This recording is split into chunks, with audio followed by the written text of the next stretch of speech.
नमस्ते सदावत सले मातृभूमि।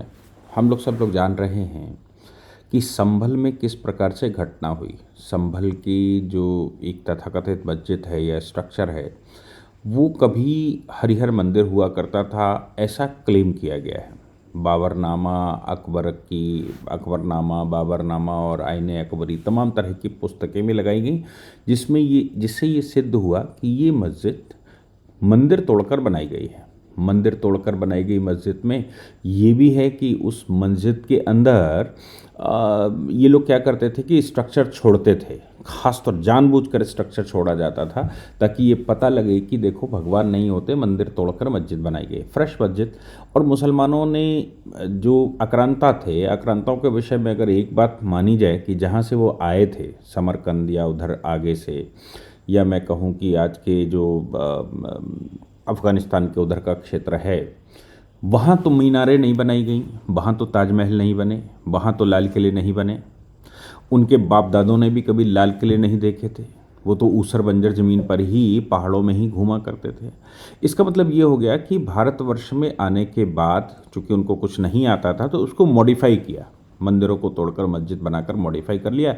आज उस समय अस में बस में जैसे भी कन्वर्ट हुए हों, वो मुसलमान बन गए और अब एक क्लॉग बना रखा है। हालांकि लगातार ये कहा जा रहा है, लगातार मैं भी कहता हूँ कि सेम पूर्वजों की औलादें हैं।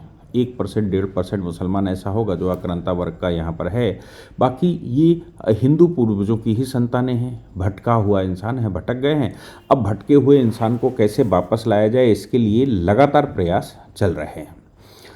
प्रयास करना भी चाहिए, लेकिन सवाल ये पैदा होता है कि ये एक तरह से मेंटल साइकोलॉजी है, या जो कहें कि साइकेटिक हो गए हैं, इसको कैसे दूर किया जाए, इन साइकेटिकों का क्या किया जाए। संभल वाले प्रकरण में हमने सबने देखा कि ज़बरदस्ती कोर्ट ने सर्वे का ऑर्डर किया, सर्वे कमीशन बिठाया जाता है, कमीशन में कुछ वकील अपॉइंट किए जाते हैं, वो वकील वहाँ पर गए, उन्होंने सर्वे किया। दूसरे दिन, पहले दिन प्राइमा फेसाई सर्वे किया, दूसरे दिन गए तो सिस्टमेटिक तरीके से उनको घेर लिया गया। पुलिस प्रशासन जो थोड़ा सा गया था उस पर भी पथराव कर दिया गया, 31 पुलिस वाले घायल हो गए। एसएसपी के ड्राइवर को चोट लग गई, गंभीर चोट लग गई, तो जाहिर है कि उधर से चलना स्वाभाविक था। पुलिस कहती है हमने गोली नहीं चलाई। ये बात समझ में आ रही है कि पुलिस का एक राउंड नहीं चला, फिर आखिर गोली चलाई किसने? मस्जिद पर पत्थर किसने फेंके आखिर? मतलब मंदिर या मस्जिद जो भी आप कह लीजिए, वो तथाकथित मस्जिद पर पत्थर किसने फेंके? ये एक बड़ा इन्वेस्टिगेशन वहाँ पर चल रहा है, और उस इन्वेस्टिगेशन में जो वीडियो हैं उनसे पता लग रहा है कि वो खुद ही इस दंगे को बढ़ाना चाहते थे, एक्सपेरिमेंट करना चाहते हैं। सेम एक्सपेरिमेंट, उसी तरह का एक्सपेरिमेंट उन्होंने एटा में किया। एटा संभल से थोड़ा सा दूर है, लेकिन साइड वही है, पश्चिमी उत्तर प्रदेश ही है। एटा में एक उपाध्याय साहब अपना घर बनवाने के लिए आए। ज़मीन जो है ईदगाह से लगी हुई है, या जो उनका स्ट्रक्चर है उस स्ट्रक्चर से लगी हुई है। अब लगी हुई ज़मीन है तो दिमाग में ही रहा होगा कि इस ज़मीन को कभी ना कभी हम घेर लेंगे, इस ज़मीन पर कभी ना कभी हम कंस्ट्रक्शन दरगाह के बगल में कर लेंगे, क्योंकि दरगाह को बढ़ाने का प्लान रहा होगा। हम सब जानते हैं ये जो इस्लाम है वो इस्लाम कम है भारत में, वो भू राजनीतिक आंदोलन ज़्यादा है। कैसे दरगाह बनाकर करा जाए, तो वहाँ एक दरगाह बनाई गई होगी। दरगाह के बगल की ज़मीन पर अगर कोई अपनी ज़मीन पर कंस्ट्रक्शन करता है तो दरगाह के लोग, अब दरगाह में मुसलमान तो जाते नहीं, ये बात ध्यान रखिए, पूरे देश में दरगाहों पर मुसलमान नहीं जाते, दरगाहों पर तो हिंदू ही जाते हैं अपनी ऐसी तैसी करवाने के लिए। अब उस दरगाह के बगल में ज़मीन पर वो बनाने के लिए आए उपाध्याय साहब, अनिल कुमार उपाध्याय, और उस ज़मीन पर विवाद खड़ा कर दिया, भाई ये तो वक्फ है, ये दरगाह की वक्फ है। अब दरगाह कब से वक्फों में बनने लगी, सवाल ये है। दरगाह भी अनैतिक ही बनी होगी, इल्लीगल बनी होगी, वो किसकी भूमि होगी वो अलग बात है, लेकिन वो भी इल्लीगल बनी होगी। लेकिन मन में तो ये रहा होगा कि दरगाह बढ़ाते बढ़ाते ये पूरा प्लॉट कब्जा कर लेंगे, उस प्लॉट में लोग आते जाते भी होंगे, क्योंकि खाली पड़ा है तो दरगाह के अगल में जो अगल बगल से जो निकलता होगा वो प्लॉट में भी घुसता होगा, वहाँ कुछ उठने बैठने की व्यवस्थाएं भी हो गई होंगी। ऐसी परिस्थिति में ये दिमाग में रख लेना कि दरगाह की ही ज़मीन है, ये एक समस्या है। जलेसर की बात है ये। कुछ लोग आए, वो मकान बना रहे थे, उन्होंने पहले मना किया, बाद में पत्थर चला दिए। पत्थर चलाने जैसे उन्होंने पत्थर चलाए वैसे ही लोग इकट्ठे हो गए, 150-200 लोग विवाद करने लगे। विवाद में लोगों के ऊपर हमले हो गए। बात यहाँ पर जब क्लैश फैल गया तो इधर से भी लोगों ने अपना डिफेंस किया। जब क्लैश ज़्यादा फैल गया तो वहाँ पर एक sub divisional magistrate Vipin Kumar का स्टेटमेंट आया है कि ये जो ज़मीन है इसका सर्वे नंबर 3181 से 3192 तक है।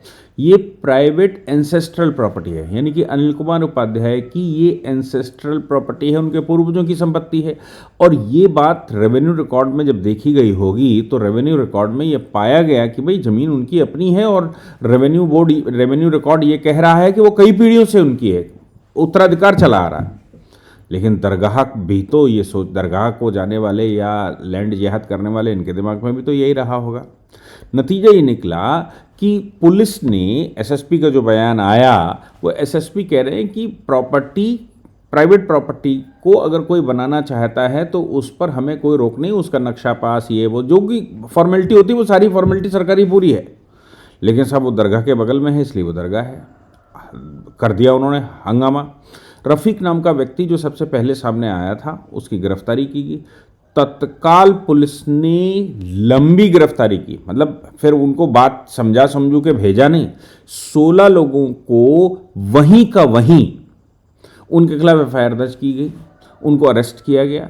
150 लोग अनआइडेंटिफाइड हैं जिनकी वीडियो देखकर आइडेंटिफिकेशन चल रहा है। लेकिन 16 जो प्रमुख लोग थे जो वहाँ ऊधम मचा रहे थे, जो कह रहे थे कि ये वक्फ की प्रॉपर्टी है, ये प्रॉपर्टी इंडिविजुअल प्राइवेट प्रॉपर्टी नहीं है, उस संपत्ति पर उन लोगों का क्लेम, इसलिए पुलिस ने तत्काल उनको गिरफ्तार करके जेल भेज दी। जुडिशल मैजिस्ट्रेट के सामने उपस्थित करवाया और मैजिस्ट्रेट ने उसको इन सभी को 16 लोगों को जुडिशल कस्टडी में भेज दिया।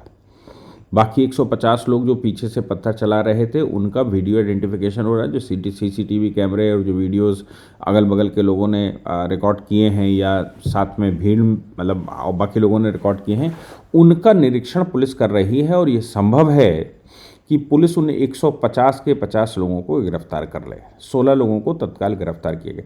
मुझे लगता है इस तरह की जो घटनाएं होती हैं, इन घटनाओं में बहुत मतलब ये तो अभी घटनाएं हो रही हैं, ये विषय नहीं है कि पुलिस ने अगर पुलिस कब तक बचाएगी, कब तक पुलिस सामने आएगी।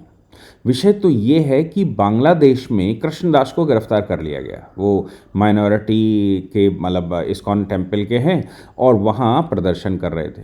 वहाँ प्रदर्शन इस बात का कर रहे थे कि भाई हमारे मंदिरों को बचाओ, हमको बचाओ और लॉ एंड ऑर्डर मेंटेन करो बांग्लादेश में।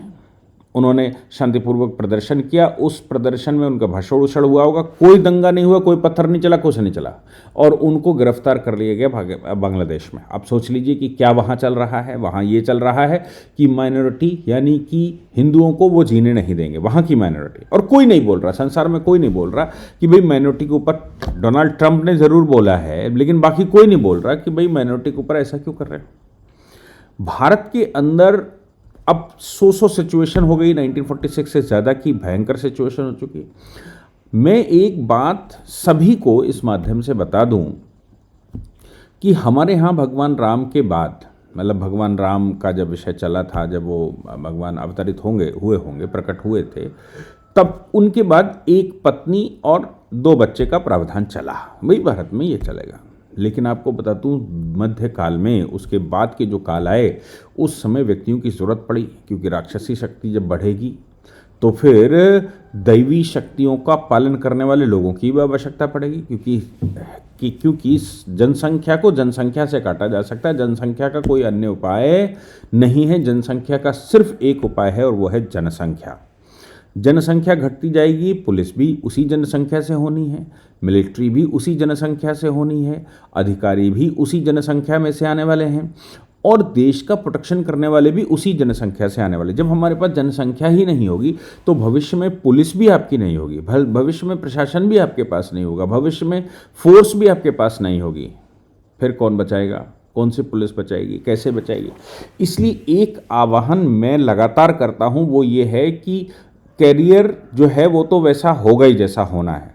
याद रखिएगा कि हमको 20-22 साल की उम्र में जैसे ही शादी होने योग्य हो बच्चों की, जो भी सरकारी रिकॉर्ड कहता है, ये सरकारी ऑर्डर है, विवाह कर देना चाहिए। और उसके बाद ये भी ध्यान रखना चाहिए कि बच्चे 4, 5, 3 जो हो जाएं, क्योंकि जो आपका एक बच्चा है, जो हमारा एक बच्चा है, वो एक बच्चे को प्रोटेक्शन देने के लिए भी 4 चाहिए।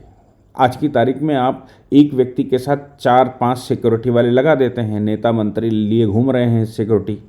लेकिन आम आदमी की सिक्योरिटी क्या है? आम आदमी की, गांव देहात में जो लोग रहने वाले होंगे, उनकी आम आदमी की सिक्योरिटी तो उनकी जनसंख्या ही है। इसलिए जनसंख्या का बैलेंस होना बहुत ज़रूरी है, और जनसंख्या बैलेंस नहीं होगी तो बड़ी समस्याएं होने वाली हैं।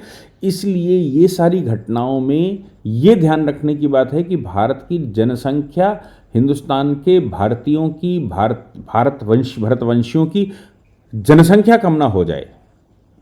जनसंख्या कम हुई तो ये कोई गणित नहीं चलेगी। आज आप कह रहे हो कि वहाँ डेमोग्राफी चेंज हो गई, इसलिए हमारी सीट नहीं निकली, इसलिए वोट नहीं मिला, इसलिए वो ये हो गया, इसलिए वो हो गया, इसलिए इतनी सीटें बाहुल्य हो गई, इतनी कम वाली हो गई, इतनी आएंगी, इतनी जाएंगी, इतनी हमारी, इतनी तुम्हारी। ये सब हम गणित लगा रहे हैं, सिर्फ संख्या पर ही तो लगा रहे हैं।